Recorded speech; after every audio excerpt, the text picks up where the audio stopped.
Hello दोस्तों, my YouTube channel Ankit classes में आप सभी का स्वागत है। दोस्तों, हम आए हैं एक नई टॉपिक जो यूपी बोर्ड 2024 के लिए very very very important question है और ये डेरिवेशन में इस बार 95% चांस है आने का। ठीक है, तो मैं लेकर आया हूँ शून्य कोट की अभिक्रिया का निगमन।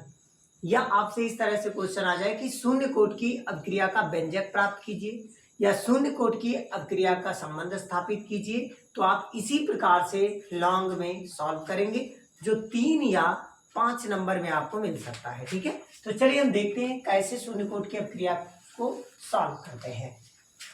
सबसे पहली चीज ये है कि शून्य कोट की अभिक्रिया किसे कहते हैं। तो शून्य कोट की अभिक्रिया में वो होता है कि जो बहुत कम समय में बिना किसी अगर उत्प्रेरक के कोई चीज बन जाता है तो वह कभी शून्य कोट की अभिक्रिया नहीं होगी, क्योंकि उसमें अभिक्रिया पूर्ण हो जाएगी। लेकिन अगर किसी में उत्प्रेरक की उपस्थिति में कोई पदार्थ नया पदार्थ बनता है तो उसकी कोटि शून्य होगी। ठीक है, जैसे मैंने कहा, मैंने लिख दिया N2 और H2। मैंने लिख दिया क्या, N2 और क्या लिख दिया, H2। मैंने नाइट्रोजन और हाइड्रोजन का रिएक्ट कराया और यहाँ आयरन और मॉलिब्डेनम की प्रेजेंटी में। ठीक है, अगर मैं इसकी प्रेजेंट में इसको मैंने हीट कराया 373 केल्विन पे, तो क्या देखने को मिल जाएगा, देखने को ये मिलेगा कि ये बन जाएगा NH3 मतलब अमोनिया।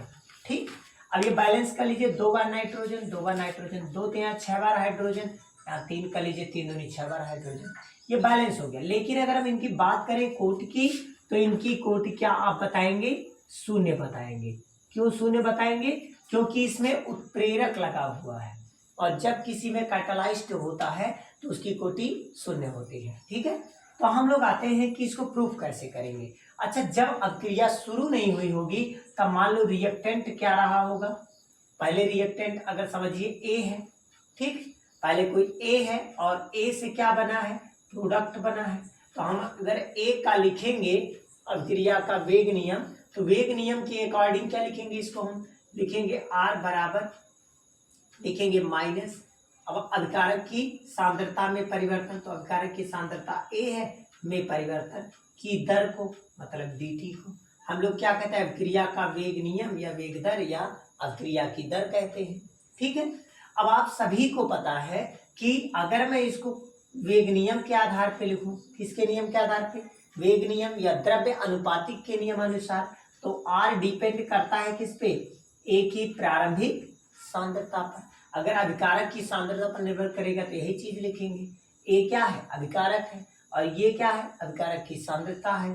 अगर मैं प्रोपोर्शनल का साइन हटा दूं तो के आ जाएगा और ए लिखा तो ए हो जाएगा।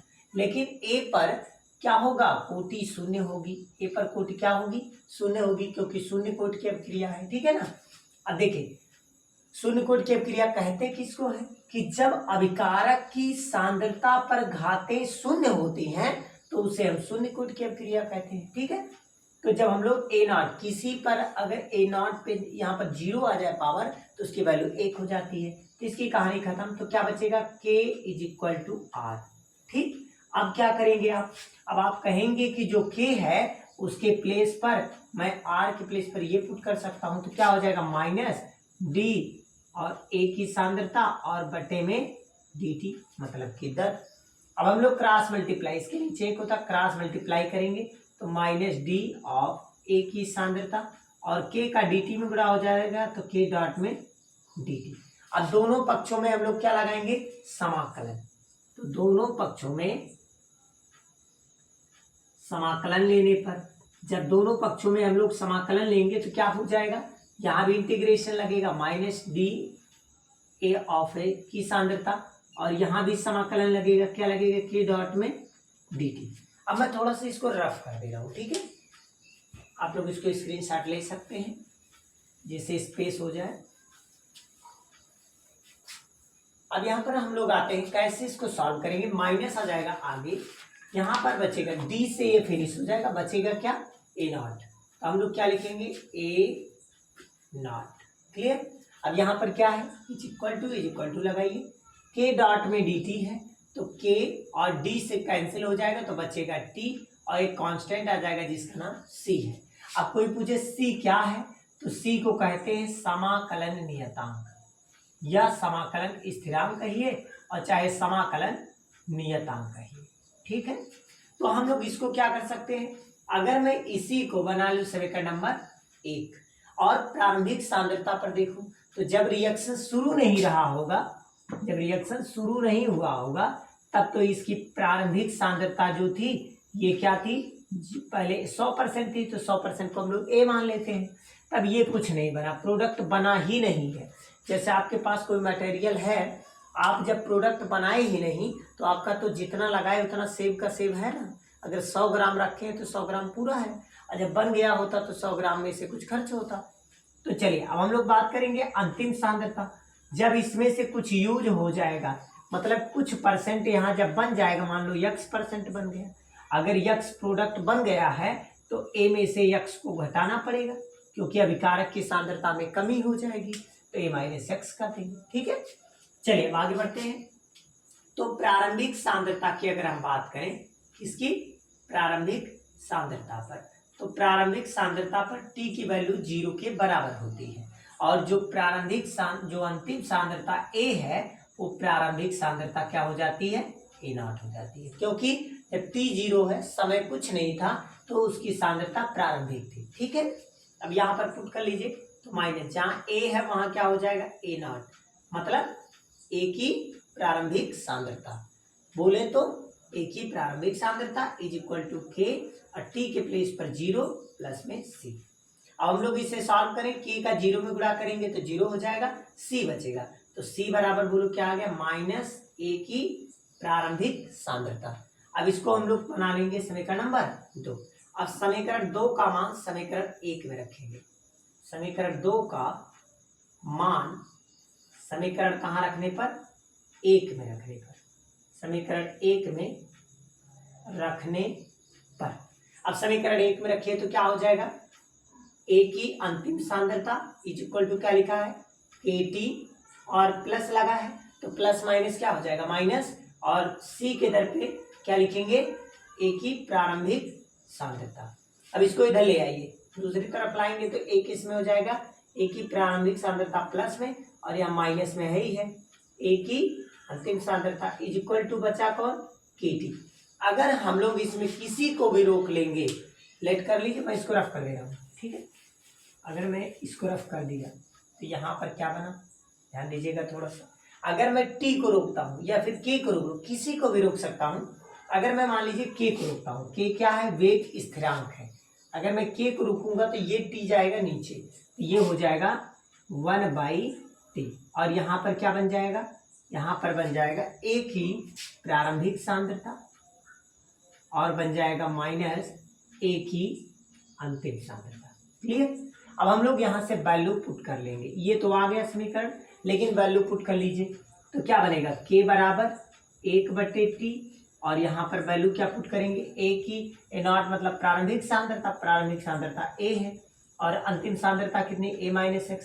तो जब माइनस आगे लग जाता है चिन्ह बदल जाता है, तो माइनस है तो प्लस x, अब माइनस से प्लस से क्या हो गया, कैंसिल, क्या बचा x, तो x से करना x, तो फार्मूला आ गया k बराबर x/t। अगर आपसे कोई शून्य कोट की क्रिया पूछता है तो आप इस प्रकार से इक्वेशन सॉल्व करके दिखा दीजिएगा, पूरा आपको 4 नंबर मिलेगा। ठीक है दोस्तों, अब हम बात करेंगे दोस्तों कि यूनिट कैसे निकालते हैं, क्योंकि शून्य कोट की क्रिया की इकाई जरूर आपसे पूछी जाती है। ठीक है, तो आपको मैंने परिभाषा और डेरिवेशन बताया, अब इकाई कैसे निकालते हैं। तो इकाई के लिए आप कुछ इस कॉन्सेप्ट को लर्न कर लीजिए, आपका तुरंत 2 मिनट का काम, क्योंकि वहां सोचने से अच्छा है कि आप इसको माइंड में सेटअप कर लीजिए। ठीक है, तो जानते ही हैं कि कैसे हमने ये निकाला, ये आपको मैंने सिखाया भी था। ठीक है ना, तो हम लोग चलिए आगे बढ़ते हैं। आगे बढ़ेंगे तो क्या मिलेगा, अब क्रिया की दर से मैंने सीखा था किस प्रकार से मैं इसको लिखता हूँ। देखो, मोल प्रति लीटर अगर हो जाए तो उसको हम एटमॉस्फेयर कहते हैं, एटीएम बोलते हैं, क्या एटीएम। ठीक है, तो वही चीज है, मोल प्रति लीटर को एटीएम बोल देते हैं, या फिर अलग अलग लिखेंगे तो इस प्रकार से। अब इकाई में अब क्रिया की कोटि कौन सी है, शून्य कोट की, तो शून्य कोट की अब क्रिया है तो n का मान 0 होगा। अगर प्रथम कोट की अब क्रिया होती तो n का मान 1 होता, अगर द्वितीय कोट की अब क्रिया होगी तो n का मान 2 होगा। ठीक है, तो यन का मान 0 होगा क्योंकि ये शून्य कोट की क्रिया है। तो इसकी इकाई क्या बनेगी, तो हम लिखेंगे क्या, मोल, और क्या लिखेंगे 1 और माइनस में 0। अच्छा यहाँ पर क्या लिखेंगे, लीटर। अच्छा लीटर में क्या है, तो लीटर पे -1 है, और पूरे पर क्या लगा है 1 माइनस में 0, और सेकंड पर क्या लगा है, तो सेकंड पर -1 है, ये तो कुछ होगा नहीं, वो तो ऐसे रहेगा। अब चाहे ऐसे लिखें या फिर हम लोग जब सॉल्व करेंगे तो मोल बनेगा और क्या बनेगा, लीटर इनवर्स बनेगा, और यहाँ पर सेकंड क्या बनेगा, इनवर्स बनेगा। ठीक, अब चाहे ऐसे लिखिए और या फिर आप इसको ऐसे भी लिख सकते हैं कि मोल प्रति लीटर सेकंड, ऐसे भी आप लिख सकते हैं। ये तो आपके ऊपर डिपेंड करता है, आप चाहे नीचे कर दीजिए तो ये माइनस साइन वाला प्लस साइन में बदल जाएगा। ठीक है, आपके ऊपर डिपेंड करता है। MOL वाला भी सिस्टम लिख सकते हैं, ठीक है ना, शॉर्टकट में। और इसको लिखना है तो कैसे करेंगे, या भी वही रिप्लेस करेंगे, n की वैल्यू 0 क्योंकि शून्य कोट की क्रिया है, तो जहां जहां n वहां वहां 0।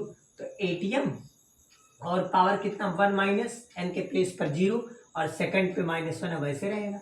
1 में से 0 जाएगा 1 बचेगा, तो क्या आ गया ATM, और यहाँ आ गया सेकंड इनवर्स। अब चाहे ऐसे लिखिए और फिर या आपकी इच्छा है तो ATM और इसको पर में सेकंड कर दीजिए, ये तो आप पर डिपेंड करता है। ठीक है, तो यूनिट आपको सभी लोगों को बहुत अच्छे से आ गया होगा।